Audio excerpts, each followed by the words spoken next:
En la reunión por el estreno de mi casa, mi hermana y su esposo llegaron con maletas. Mi mamá ya les había dicho que sí, y a mí me escribió un mensaje que todavía me arde cuando lo recuerdo.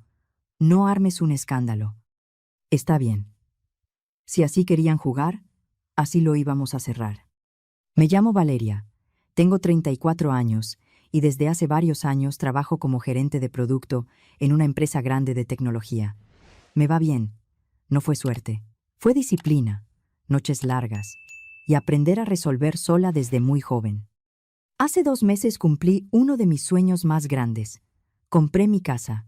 Una casa de 4 recámaras, con un patio amplio y espacio de sobra para vivir con calma.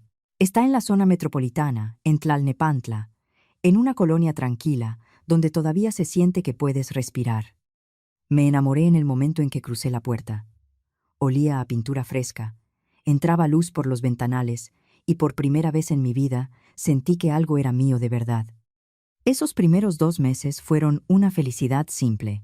Elegir muebles, pintar paredes, decidir dónde iba cada cosa. Me daba gusto llegar del trabajo y ver cómo el lugar iba tomando forma, como si por fin estuviera armando una vida que sí me quedaba. Mis papás están en sus primeros 60 y tengo una hermana menor, Mariana, de 31 años. Nuestra dinámica familiar siempre fue complicada, pero hay una verdad que nunca cambió. A Mariana la consintieron desde niñas. A ella le pagaron todo lo que pudieron. Le resolvían las cosas antes de que se volvieran problema. Cuando estaba estudiando, le ayudaron con renta, comidas, lo que hiciera falta. Y cuando se casó con Diego, mis papás se aventaron una boda grande, de esas que parecen más para presumir que para celebrar. A mí me tocó otra historia. Yo empecé a trabajar a los 16, y no por gusto, por necesidad. Guardaba cada peso. Si quería algo me lo conseguía. Si necesitaba algo, buscaba cómo. Era buena con las computadoras, así que además hacía trabajitos por fuera. Arreglar equipos, quitar virus, ayudar con cosas de oficina, recuperar archivos, cosas así. Desde entonces, yo ya sabía que mi carrera me la iba a pagar yo. Por eso cuando llegó el momento de entrar a la universidad, me sorprendí de verdad cuando mis papás me dieron un apoyo fuerte para mi inscripción y colegiaturas. Aproximadamente 400,000 pesos mexicanos. Una parte la cubrió eso, y el resto lo completé con beca y con lo que yo trabajaba. En ese momento me lo tragué como un gesto de amor tardío. No hice preguntas. Me emocioné. Sentí por primera vez que tal vez sí me veían. Me fui a estudiar fuera de la ciudad con esa beca. Terminé y después regresé un tiempo con ellos. Luego, entré a mi trabajo actual y me fui a rentar un departamento. Viví ahí años, mes con mes, guardando, sin lujos, sin pedir favores, todo con un solo objetivo: mi casa. No fue barato. Me alcanzó porque junté ahorro por años y porque mi sueldo me permitió sacar un crédito hipotecario sin ahorcarme. Aún así, fue un compromiso grande, de esos que no se toman a la ligera. Y mientras yo hacía eso, mis papás seguían ayudando a Mariana con dinero para la renta, porque según ellos, ella y Diego no terminaban de acomodarse. Yo trataba de no pensar en eso. Me repetía que cada quien vivía su vida, que yo no necesitaba compararme, que si yo era la responsable, me convenía seguir siéndolo. Lo que sí quería era compartir mi alegría. La primera vez que los invité a conocer la casa fue una semana después de que me entregaron las llaves. Mis papás sabían que la había comprado, pero no la habían visto por dentro. Llegaron después del trabajo, ya de noche, con el cansancio encima y el humor típico de quien se echó el tráfico. Entraron mi papá, mi mamá, Mariana y Diego. Y en cuanto cruzaron la sala, lo noté. Les cambió la cara. No por emoción, por otra cosa. Se quedaron mirando los muebles, el piso, las ventanas grandes. Mi mamá tocó con los dedos el respaldo del sillón como si estuviera revisando una vitrina. Mi papá se aclaró la garganta. Mariana se fue directo a explorar las recámaras, como si estuviera eligiendo algo. Yo seguí hablando, intentando que el ambiente se sintiera ligero. Aquí quiero poner una mesa grande. Aquí da el sol en la mañana. El patio está perfecto para reuniones. Cuando Mariana regresó, traía una mirada rara, como si hubiera encontrado un error. ¿Y para qué quieres tantas recámaras? Soltó, sin rodeos. Si vives sola. Me reí nerviosa. Pues no siempre voy a vivir sola. Algún día me casaré. Tal vez tenga hijos. Mariana apretó la boca. Ajá. Yo la miré un segundo. Y además, siempre quise una casa amplia. Me gusta el espacio. Fue entonces cuando mi mamá se acercó, le palmeó el hombro a Mariana y le dijo, con una voz dulzona, «No te preocupes, mi amor, todo se acomoda». Yo me quedé helada. ¿Qué significaba eso? No pregunté.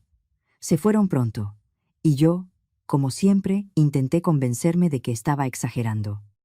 2 semanas después, decidí hacer una reunión por el estreno de la casa, bien hecha, no una visita rápida, una noche con amigos, compañeros del trabajo, vecinos, algunos parientes.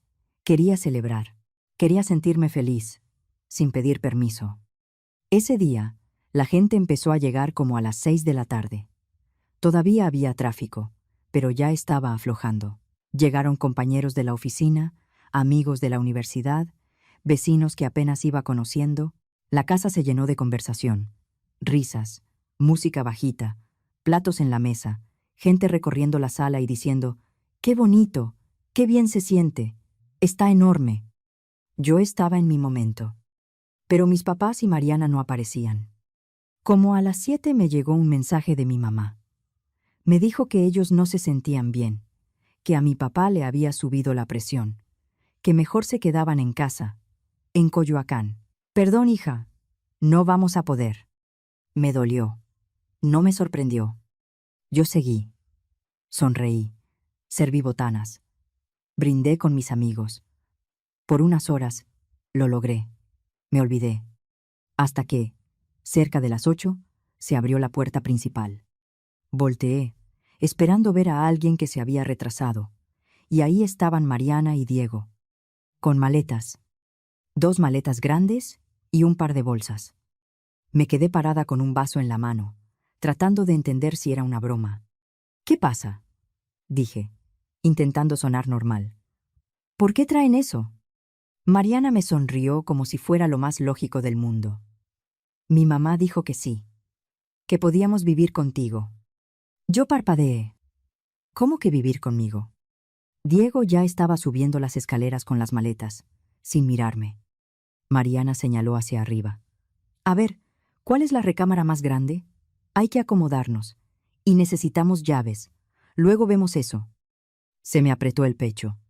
Caminé detrás de Diego, casi corriendo, y lo vi entrar directo a mi recámara principal. La mía. El cuarto que había armado con calma, con mi cama, mi buró, mis cosas. Y empezó a bajar las maletas junto al closet. «¿Qué estás haciendo?», le solté. Mariana llegó detrás de mí y ya estaba abriendo una de las maletas. Sacó ropa como si estuviera en hotel. «Instalándonos», dijo, sin levantar la voz. «Vas a tener que mover tus cosas. Este va a ser nuestro cuarto». Sentí un zumbido en la cabeza. Abajo se escuchaban risas, música, voces, mis invitados, mi casa llena, y arriba, mi hermana desempacando como si yo fuera una visita. «Mariana», dije bajito, «¿por qué me salía así? No puedes llegar a instalarte aquí sin preguntarme». Mariana hizo una mueca. «Mi mamá ya lo habló contigo. Tú siempre entiendes. Tú puedes». «¿Mi mamá no manda aquí?», le respondí, ya con coraje. «¿Y tú no tienes derecho a decidir en mi casa?». Diego evitaba mi mirada. Se veía incómodo, pero seguía moviendo cosas. Respiré hondo. No iba a gritar. No ahí. No con gente en la planta baja. Bajé las escaleras, intentando que la cara no me delatara. Varias personas me preguntaron si todo estaba bien. Yo sonreí. Dije que sí, que estaba resolviendo un detalle. Salí al patio y marqué a mi mamá. Sonó y sonó. Y no contestó. A los pocos minutos me llegó un mensaje. «No armes un escándalo. Mariana se merece esta casa igual que tú. Se va a quedar contigo hasta que junten para otra. Coopera. Tú estás sola, tú ganas bien, no te cuesta nada.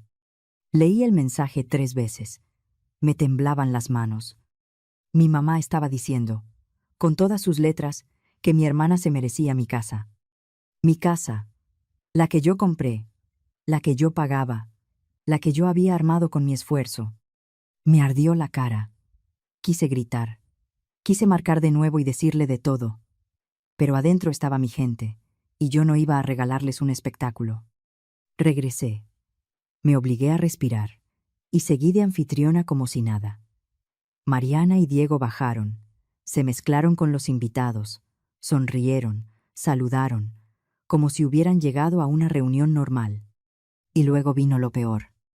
La gente elogiaba la casa. Y Mariana se metía. Sí, yo le dije a Valeria que esos ventanales iban a cambiar todo. Le dijo a mi compañera Sara. Ese sillón lo elegí yo, presumió con un vecino que apenas estaba conociendo. Yo me quedaba parada, con una sonrisa tiesa. A veces asentía por inercia. Por dentro, ya estaba tomando decisiones. La reunión terminó alrededor de las 11. Cuando se fue el último invitado, subí a mi recámara y los encontré completamente instalados. Su ropa ya estaba en mi closet. Sus cosas de baño estaban sobre mi lavabo. Mariana estaba sentada en mi cama como si fuera suya. Diego estaba cargando un cargador en la pared como si fuera su departamento. Esa noche casi no dormí. Me quedé viendo el techo, pensando en toda mi vida, en cada vez que mi familia me había dejado para el final, en cada vez que a Mariana le resolvían y a mí me pedían madurez. Y ahora, de frente, estaban intentando quitarme mi casa. Pero yo ya había llorado suficiente en mi vida por cosas así. Al día siguiente me levanté temprano. Los encontré en mi cocina, tomando café, como si nada. Mariana ni siquiera dijo, buenos días. Necesitamos llaves, dijo, mientras revisaba su celular. Los dos salimos a trabajar. No vamos a estar esperando afuera. Apreté la taza fuerte. Hoy no puedo, pero hago unas copias. Y mañana. Mariana puso los ojos en blanco, pero no discutió. Terminaron su café y se fueron. En cuanto vi el coche salir, hice lo primero que tenía que hacer. Llamé a mi jefe. Necesito pedir el día. Tema familiar. Claro, Valeria, me dijo. Espero que todo esté bien. No estaba bien, pero estaba a punto de estarlo. Subí a mi recámara y empecé a empacar. Cada prenda, cada zapato, cada cosmetiquera, cada frasco, cada cosa que habían sacado, regresó a las maletas. Sin delicadeza, pero sin romper nada. Yo no quería drama, quería orden. Cuando terminé, las maletas estaban cerradas como habían llegado, exactamente como habían entrado. Eran todavía antes del mediodía, así que pedí un flete express, de esos que hacen recolección y entrega el mismo día. Les dije que solo era equipaje, nada pesado. Cuando llegó la camioneta, ayudé a cargar. No di explicaciones. Solo pasé la dirección de la casa de mis papás, en Coyoacán. Antes de que se fuera, pegué una hoja en una de las maletas. Escribí lo más claro que pude, sin groserías, sin adornos. Como dijiste, no armes un escándalo. No voy a mantener a nadie en mi casa. Si decidiste que podían vivir en algún lado, que sea contigo. Cerré la puerta. Me quedé unos segundos en silencio. Y por primera vez desde la noche anterior, sentí aire en el pecho. 1 hora después, mi teléfono no dejó de sonar. Llamadas de mi papá. Llamadas de mi mamá. Una tras otra. No contesté. Luego empezaron los mensajes. De mi mamá. ¿Cómo te atreves? ¿Qué egoísta eres? Eso no se le hace a una hermana. De mi papá. Nos estás dejando en vergüenza. ¿Qué clase de hija hace esto? De mi mamá otra vez. Esto es inaceptable. Luego llegaron los mensajes de Mariana. Valeria, ¿qué te pasa? ¿Dónde están nuestras cosas? Nosotros dejamos el departamento porque mi mamá dijo que ya estaba arreglado. Nos dejaste en la calle por pura terquedad. Y el último, el más cargado. Nos estás arruinando la vida. A ella sí le contesté una sola vez. Se pueden quedar con mis papás mientras encuentran otro lugar. Después, bloqueé sus números. A mis papás y a Mariana. A Diego también. A mi tía Patricia no la bloqueé. Ella siempre fue aparte. Por 2 semanas mi vida fue silencio. Un silencio limpio. No había maletas en mi recámara. No había voces ajenas en mi cocina. No había gente opinando de mis límites. Yo podía por fin disfrutar mi casa. Hasta que un día llegó un correo que me revolvió el estómago. Era de un despacho que yo no conocía. Decía que representaban a mis papás y que estaban evaluando acciones legales. Según ese correo, mis papás querían una de 2 cosas: o que dejara a Mariana regresar a mi casa, o que yo les devolviera íntegros los aproximadamente 400,000 pesos mexicanos que, según ellos, habían pagado para mis estudios. Me quedé viendo la pantalla, incrédula. ¿De verdad estaban amenazando con demandarme por no dejar que mi hermana se metiera a vivir conmigo? No sabía si legalmente podían hacer algo. Y aunque no lo creía, yo no iba a apostar mi tranquilidad. Así que marqué a mi tía Patricia, hermana de mi papá. Ella siempre fue la única que decía las cosas como eran. Y además, era de las que se enteraban de todo en la familia. Tía, necesito preguntarte algo, le dije en cuanto contestó. El dinero que mis papás me dieron para la universidad, ¿tú sabes de dónde salió? Hubo un silencio, cortito, pero pesado. ¿Tú no sabes, Valeria? No, respondí, sintiendo que algo venía. Tu papá y tu mamá no pusieron ese dinero de ellos, dijo, despacio. Eso salió de lo que dejó tu abuela, de la herencia. Me quedé sin voz. ¿Qué? Cuando tu abuela murió, dejó claro en su testamento que sus ahorros se iban a repartir para la educación de ustedes 2. Mitad para ti, mitad para Mariana. Tus papás administraron ese dinero. Sentí un golpe en el pecho. ¿Me estás diciendo que lo que me dieron era mío? Sí, dijo, sin titubear. Era tu parte. Estaba destinado para ti. Tragué saliva. ¿Tienes alguna prueba? Sí. Tu papá me mandó hace años una copia del testamento. Te la puedo reenviar hoy mismo. 20 minutos después, me llegó al correo un archivo con la copia. Leí cada línea con una calma que no sentía, y ahí estaba, clarito, educación de las nietas, en partes iguales. No era un regalo de mis papás. No era algo que pudieran cobrar después como si fuera deuda. Era una instrucción de mi abuela. Ese mismo día, hice cita con un abogado recomendado por una compañera del trabajo.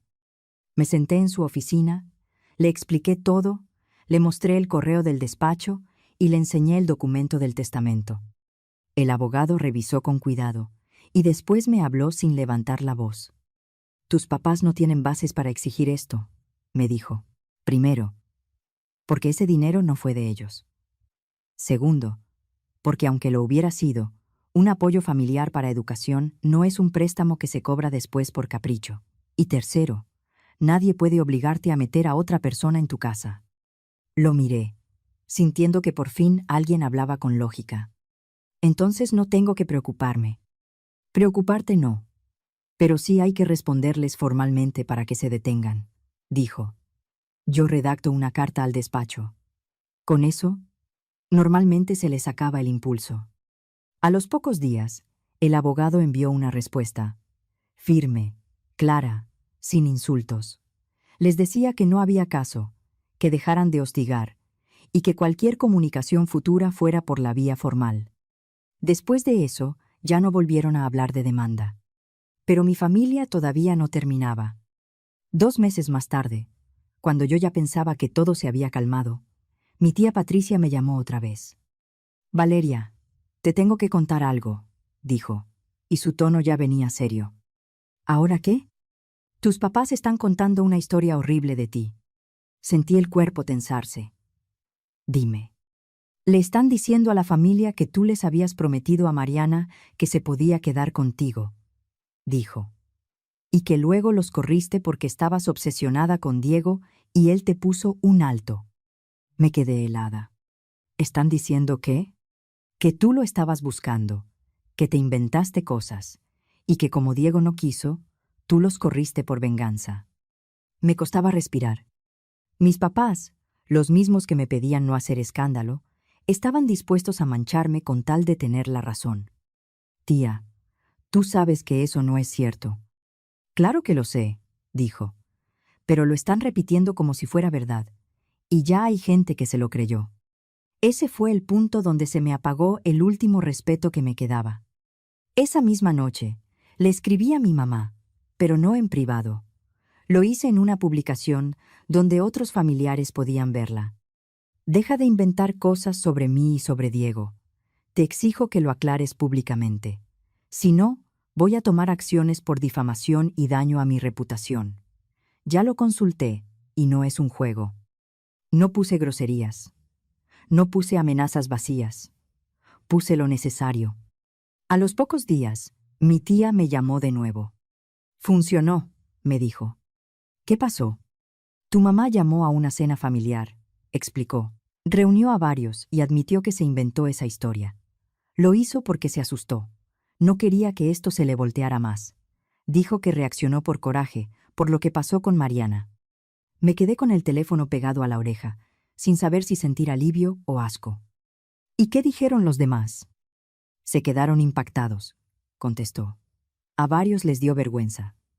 Muchos ya no quieren hablar con tus papás. No me alegró. Me dolió. Pero también sentí que, por primera vez, la verdad tenía un lugar. Los siguientes meses fueron los más tranquilos que había vivido en años. Yo trabajaba mejor, dormía mejor.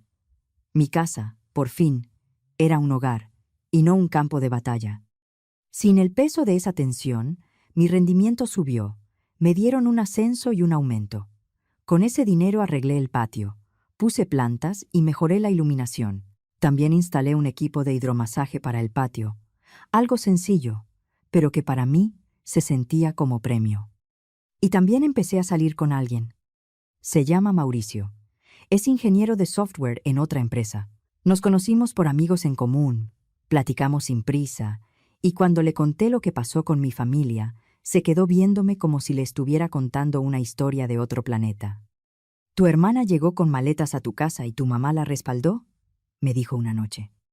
Sí, respondí. Eso no es normal, dijo, muy serio. Lo sabes, ¿no? Asentí. Lo sé. Me tardé, pero lo sé. Mauricio no me quiso rescatar. No me dio lecciones. Solo se quedó. Y eso se sintió distinto. Pasaron 6 meses. Para mi cumpleaños decidí hacer una reunión. No enorme. Algo bonito. Invité a amigos, compañeros y a algunos familiares que, en todo este tiempo, se habían mantenido decentes conmigo. Mi tía Patricia fue. También fueron un par de primos que me habían escrito para preguntar qué había pasado en realidad, sin juicio. Esa noche, por primera vez en mucho tiempo, sentí que tenía una familia elegida. Gente que no me pedía aguantar, sino que me respetaba. En plena reunión, mi prima Raquel me apartó un momento. Valeria, te quiero contar algo, me dijo. Jimmy. Mariana y Diego están batallando, soltó. Se fueron a un departamento chiquito, de renta barata. Están ahorrando en todo. Respiré. No es mi problema. Ya sé, respondió rápido. No te lo digo para que hagas nada. Solo, también supe que mis tíos ya no los están ayudando. ¿En serio? Mi mamá dice que tu mamá está diciendo que ya se cansó de rescatar a Mariana, explicó. Que ahora sí, que aprenda. Me reí una vez, sin humor. Qué ironía. Mis papás aprendieron a poner límites, pero solo después de que yo tuve que ponerlos con todos. Unas semanas después me encontré a Diego en el supermercado de la zona, un sábado en la mañana. Yo iba por verduras. Él traía una canasta y se veía cansado. Nos vimos. Dudamos. Y al final se acercó. Valeria, dijo, bajito. Yo te quería pedir perdón. Lo miré con calma. Lo de querer mudarnos contigo no fue idea mía, explicó. Mariana se aferró, y tu mamá la apoyó. Yo desde el principio sentí que estaba mal. ¿Y por qué no dijiste nada? Se pasó la mano por la nuca. Porque Mariana me iba a hacer la vida imposible. Ella estaba convencida de que tú les debías algo, que tú tenías que compensar. Lo vi fijo. Así no funciona la vida. Ya lo sé, dijo. Estamos saliendo adelante solos. Cuesta, pero estamos. No le dije nada más. No era mi lugar consolarlo. Pero sí me dio un cierre pequeño. Al menos una persona de ese lado estaba aceptando la verdad. Al cumplirse un año de haber comprado mi casa, hice otra reunión. Esta vez no era para presumir ni para convencer a nadie. Era para mí, para celebrar que seguía de pie y que mi casa, esa casa que intentaron arrebatarme, se había convertido en mi lugar seguro. Mauricio me ayudó a organizar. Invitamos a unas 30 personas. Hubo buena comida, música tranquila, risas en el patio y esa paz que se siente cuando ya no estás a la defensiva. Miré alrededor y entendí algo con una claridad que nunca había tenido. Yo había perdido algunas relaciones, sí, pero había ganado respeto y, sobre todo, tranquilidad. Mi trabajo seguía creciendo. Mi relación con Mauricio se volvió seria. Ya no esperaba disculpas de mis papás. Ya no esperaba que Mariana entendiera. Dejé de esperar. Para entonces ya habían pasado 2 años desde que todo explotó. Mauricio me propuso matrimonio 6 meses antes. Lo hizo en el patio, al atardecer, con las luces encendidas y el hidromasaje funcionando detrás. Nada exagerado, solo nosotros. En mi casa, en el lugar que yo construí, planeábamos una boda pequeña para la primavera siguiente, con amigos cercanos y con los familiares que sí estuvieron cuando todo se puso feo. Sin drama, sin gente exigiendo, sin no armes un escándalo. En el trabajo me promovieron otra vez. Ya estaba dirigiendo un equipo.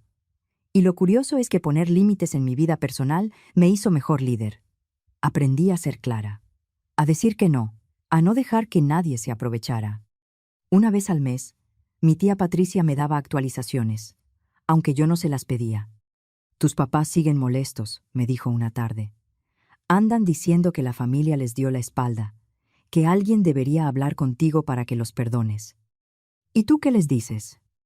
Que dejen de pedir y empiecen a reconocer, contestó.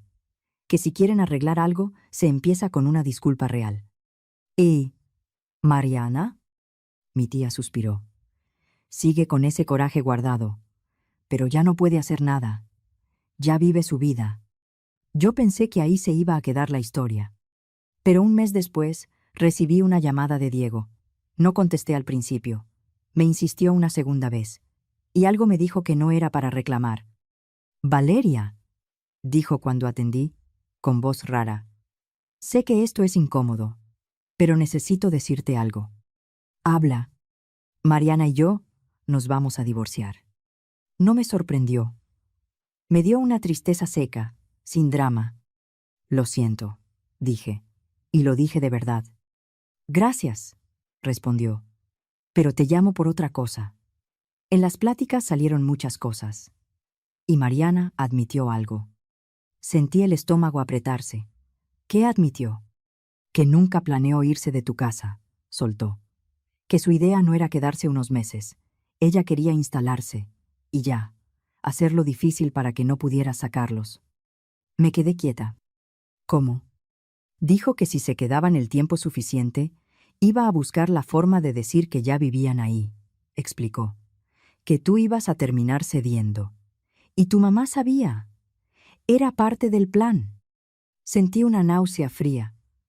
No por miedo, por asco. ¿Por qué me dices esto ahora?, pregunté, con la voz más baja. Porque me pesa, respondió. Porque me porté cobarde, y porque tú no te merecías eso. Colgué y me quedé en la sala, mirando la pared, pensando en lo cerca que estuvieron de lograrlo.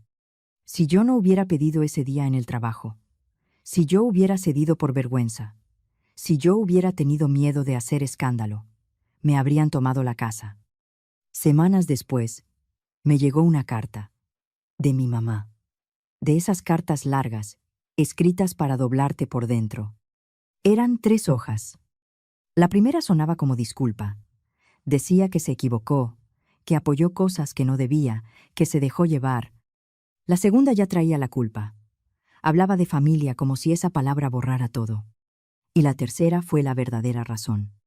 Decía, casi como comentario, que ellos estaban batallando económicamente desde que varios familiares les dejaron de hablar, que se les complicaba, que querían arreglarse conmigo antes de que fuera tarde, y que estaría bien que yo los ayudara de vez en cuando, porque yo estaba bien. Leí la carta 2 veces. Luego la pasé por la trituradora de papel. Al final, mi mamá seguía intentando moverme donde ella quería. Esa noche, Mauricio me encontró en el patio. Yo estaba sentada, viendo el cielo. ¿Todo bien?, preguntó. Mi mamá me escribió, le dije. ¿Y qué dijo? Una disculpa a medias, respondí. Y una petición. Quiere dinero. Mauricio se sentó a mi lado. ¿Vas a contestar? No, dije, sin dudar. Aprendí que hay relaciones que solo se sostienen si tú te dejas. Y yo ya no me dejo. Mauricio me miró con cariño. ¿Te pesa? Pensé un momento. De verdad. Me pesa lo que pudo haber sido, dije. Pero no me pesa la decisión.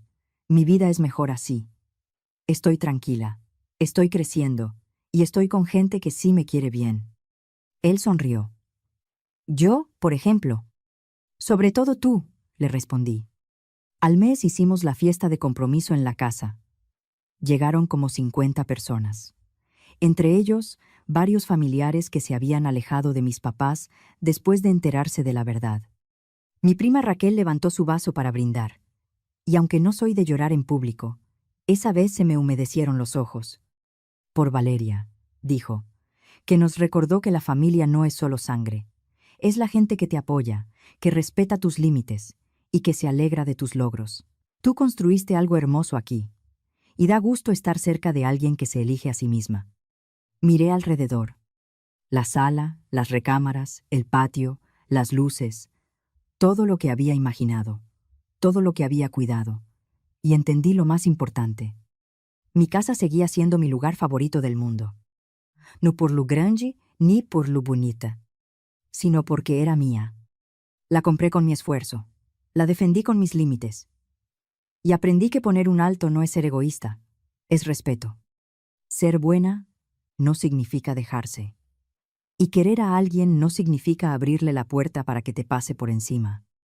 Esa casa, que empezó como conflicto, terminó siendo mi santuario. Y yo, por fin, aprendí a protegerlo.